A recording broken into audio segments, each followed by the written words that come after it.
Ever felt stuck at work because you don't have the title, the seniority, or the official decision-making power, but you still need to get things done?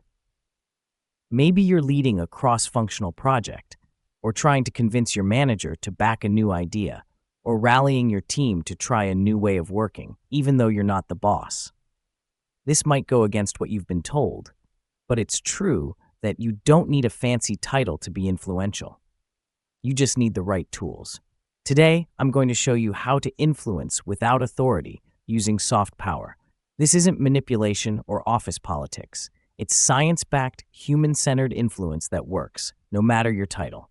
Let's dive in.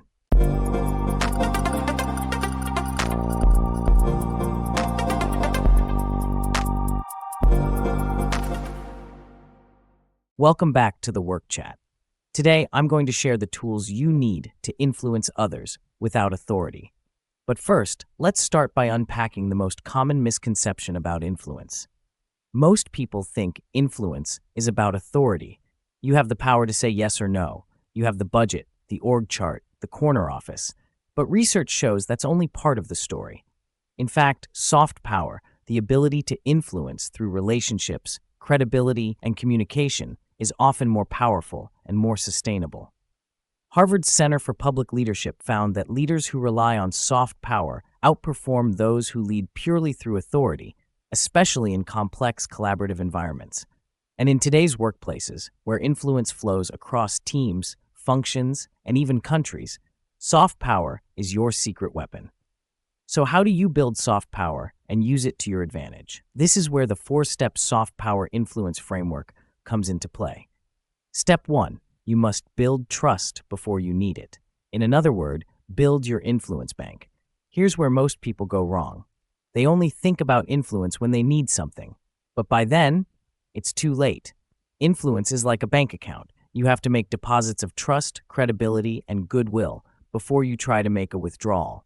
For example, there's a guy in my old company, let's call him Mike. Mike wasn't a manager, but everyone listened when he spoke. Why? Because Mike spent months quietly helping others, sharing useful insights, celebrating team wins. So when he finally pitched a big process change, everyone leaned in. He had social capital. So what's the science behind it? According to Dr. Robert Cialdini's principle of reciprocity, when you consistently add value to others, they're more likely to support you when you ask. Tactical tip: make it a habit to proactively support colleagues, connect people, and give credit generously. People remember how you make them feel, and they'll remember how much you supported them when it matters. That's how you build your influence bank. Step 2, use curiosity as your superpower instead of pushing. When you don't have authority, pushing your idea harder almost always backfires. People resist, they feel controlled, they shut down. The better move? Use curiosity as your secret weapon. Ask questions that invite them into the conversation and make them feel like collaborators, not obstacles. For example, let's say you want to change the reporting process. Instead of saying, "We need to change this," try, "I'm curious, what's working for you in the current process? What's been frustrating?" People love being asked for their input, and most likely, they'll end up pointing out the same gaps you see. There's also something called the IKEA effect. The IKEA effect shows that people are more committed to ideas they help create, just like they feel extra proud of that wobbly IKEA bookshelf because they built it themselves. When you co-create the solution, they're more likely to buy in and champion it as their own. Tactical tip: in every influence conversation, lead with, "I'd love your perspective on this. What do you think is the best way forward?" Step 3, frame the ask in terms of shared goals. If you want people to support your idea, stop making it about you. Make it about them, the team, the bigger picture. This is called framing. For example, instead of saying, "I want us to switch to this tool," say, "This tool could really help us hit our project deadlines faster and reduce those late-night scrambles I know the team's been feeling." Now it's about their pain point, their win, not your preference. According to research from Harvard Business Review, when leaders frame ideas in terms of shared goals, they see 37% higher acceptance rates. Tactical tip: always tie your ask to the bigger why that matters to them. One way you can frame your idea is by saying, "Here's how this helps us hit our goals faster and with less friction. You might also say, this approach could make your day-to-day work a lot easier and free up more of your time. Or you could frame it like, this change supports our customer experience by reducing errors and improving response times. Step 4. Use the power of small wins and social proof. People don't always resist new ideas because they're bad. They resist because change feels risky.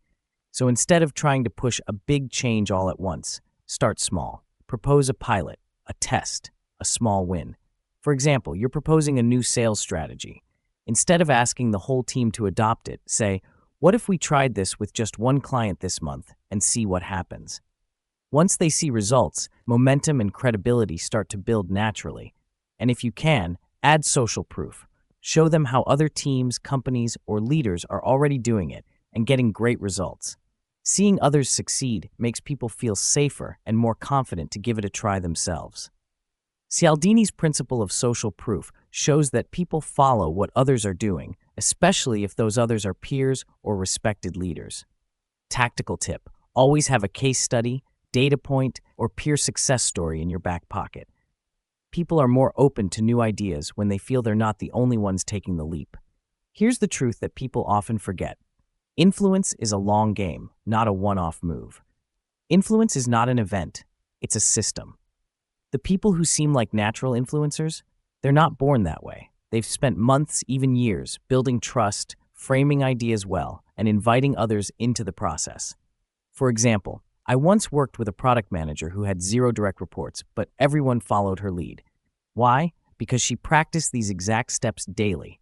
She built trust. She listened. She framed ideas in team wins. She celebrated small victories. Over time, she became the most influential person in the room, even without a title. And you can do the same. Okay, let's recap the 4-step soft power influence framework. Step 1. Build trust before you need it. Fill your influence bank by adding value first. Step 2. Use curiosity as your superpower. Invite people into the conversation instead of pushing. Step 3. Frame the ask in terms of shared goals. Make it about their wins, not your wants. And step 4. Use small wins and social proof. Lower the risk, show proof, and let momentum do the heavy lifting.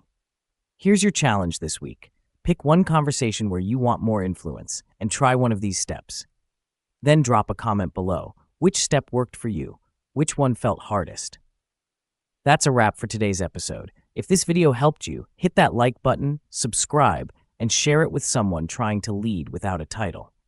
Remember, influence isn't about authority. It's about connection, clarity, and consistency. And now, you've got the blueprint. See you in the next episode.